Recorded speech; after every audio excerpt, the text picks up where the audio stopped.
Hi guys, Forgotten Wolf here, and this is the 2010 F1 season, but qualifying determines the championship. This is part 2 to my 2019 video. Once again, it's the same rules as last time, and I'm still keeping the actual race winner rule to replace the fastest lap, even though that wasn't around. So it makes it a bit different, bit spicy. And I'll get into the season now. To start off the 2010 season, Alonso won the real Bahrain race, but in this new championship, it would be Sebastian Vettel who would take the race when then Vettel would go 2 for 2 to start off the year with a win in Australia.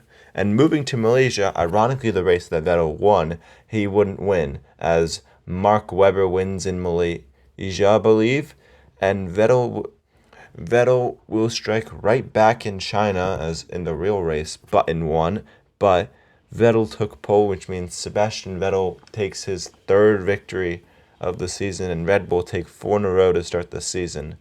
However, for Vettel, the next 3 races would be really tough for Vettel in this new 2010 season, as in Spain we would see our first sweep of the weekend, which I classify a sweep as getting the pole and winning the actual race and getting the actual race winner point.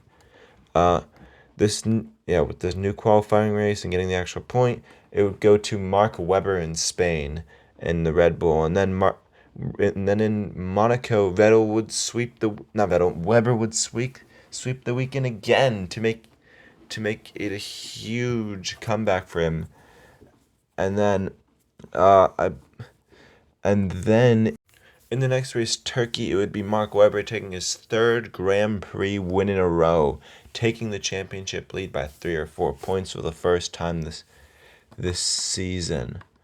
And then in Canada, it would be Lewis Hamilton winning to take the first non Red Bull win of the year, also sweeping the weekend. And if you hadn't noticed so far, the season has been dominated by Red Bull. However, there are a few points I'd like to point out. One, Lewis Hamilton is miles clear of Button. Nico Rosberg is actually beating Jenson Button in the championship, despite Rosberg being in only a Mercedes. And three, Ferrari are yet to get a win, meaning Alonso has had a very disappointing start to his Ferrari career. The only time Ferrari have even mentioned so far was Alonso's actual race winner point in Bahrain. And for the championship, it seems to be Mark Webber versus Sebastian Vettel. For who, when the drivers and the constructors, it's Red Bull. No surprise. And now we get back into the European Grand Prix Valencia. Vettel finally woke up and he slept the weekend there, taking back the championship lead. And in Silverstone, Mark Webber won the actual race, but in this new championship, it'll be Sebastian Vettel who wins Silverstone. Then in Vettel's home race, Germany, Alonso won the real race, but Vettel makes it 3 in a row as he qualified on pole, which means he wins the race and takes the championship lead to an even greater amount. In Hungary, Mark Webber won the real race, but once again, Vettel qualified on pole, meaning Vettel wins for the 4th race in a row to end the summer break. Really coming back in the Drivers' Championship after a difficult 3 races. Now show the drivers standing midway through the season, entering the summer break. Sebastian Vettel has won 7 races and has 256 points, leading Mark Webber by 25 points, who has 231 points. Lewis Hamilton then has 135 points, putting him in 3rd place and 5 points ahead of 4th place Alonso. Felipe Massa has 101 points in 5th place. Then it's Nico Rosberg with 89 points, 9 points ahead of Jenson Button, who's in 7th. Rubens Barrichello is just behind in 8th place with 76 points. And then it's Michael Schumacher in 9th and Rubens Barrichello in 10th. In 11th place, it's Adrian Sutil with 17 points, 1 point ahead of 12th place Nico Hülkenberg. Sorry if you guys if you guys know that meme. In 13th place, it's Liuzzi. 14th place is Vitaly Petrov. 15th place is Pedro De La Rosa. And in 16th place is Kamui Kobayashi. There are other drivers, but all the other drivers haven't scored. For the constructor standings, Red Bull lead Ferrari by over 200 points. Button is holding McLaren back as McLaren are 16 points behind Ferrari. And in 4th place, it's Mercedes, followed by Renault. In 5th, 6th place is Williams. 7th place is Force India. And in 8th is BMW Sauber. And Toro Rosso, Lotus, Virgin Racing, and HRT are still yet to score there. Now, coming back from the summer break, Mark Webber needs to get a move on if he wants to win this championship, and he does. And he wins in Belgium with the actual race point going to Hamilton. Then in Italy and Singapore, Ferrari finally woke up as it'd be back-to-back sweeps for Fernando Alonso, moving him into third place in the standings, while Mark Webber cuts Sebastian Vettel's lead in the championship to 16 points. He is closing this gap with just 4 rounds to go. After a brief hibernation for Vettel, Vettel is back to sweeping weekends and dominating the season with a sweep of the weekend in Japan. Overall, huge weekend for Vettel as he extends his championship lead to 24 points in the championship with just Korea, Brazil, and Abu Dhabi to go. 3 rounds to go, and Vettel seems to be in the driver's position for the championship.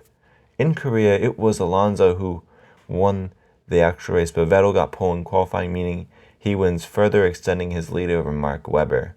Entering Brazil, Vettel can become world champion if Webber doesn't outscore him by 8 points. And if you remember in 2010, Nico Hulkenberg got pole out of nowhere in Brazil, meaning he wins, and Webber didn't outqualify Vettel and subsequently didn't outscore Vettel by 8 points, meaning that Sebastian Vettel is now the 2010 world champion still. And by this point, Red Bull won the Constructors' Championship, but unlike the actual season, Vettel, it doesn't take Vettel till the final round to win it. Vettel wins in Brazil. He wins the championship. And in Abu Dhabi, the last race, Sebastian Vettel would sweep the weekend to end the season. Now go over the final 2010 standings in the championship.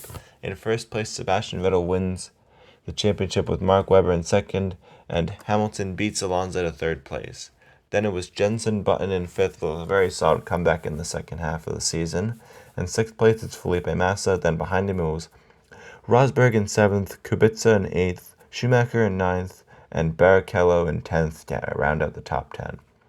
In 11th place, it was Nico Hulkenberg. 12th place, it was Adrian Sutil. 13th was Vitaly Petrov. 14th was Liuzzi. 15th was Kamui Kobayashi. 16th went to Pedro de la Rosa, who rounds out the drivers that scored in the Drivers' Championship. And in the Constructors' standings, it was Red Bull who won the Constructors' Championship, followed by McLaren, then Ferrari, then Mercedes, then Renault, then Williams, and Force India in 7th, and BMW Sauber in 8th. That's right, Toro Rosso failed to score a single point this season, along with Lotus, Virgin Racing, and HRT. Very disappointing season from Toro Rosso, but yeah. That is it for the 2010 season if qualifying determined the championship, and Sebastian Vettel was still the champion, but it proves this season in 2010 that Red Bull were utterly dominant in qualifying as no one really came close to them. If you want more like this, at 750 likes I'll do a video on how Mercedes formed an F1 empire, and at 75k views I'll do a video on the life of Jaime Lannister. But until next time, bye!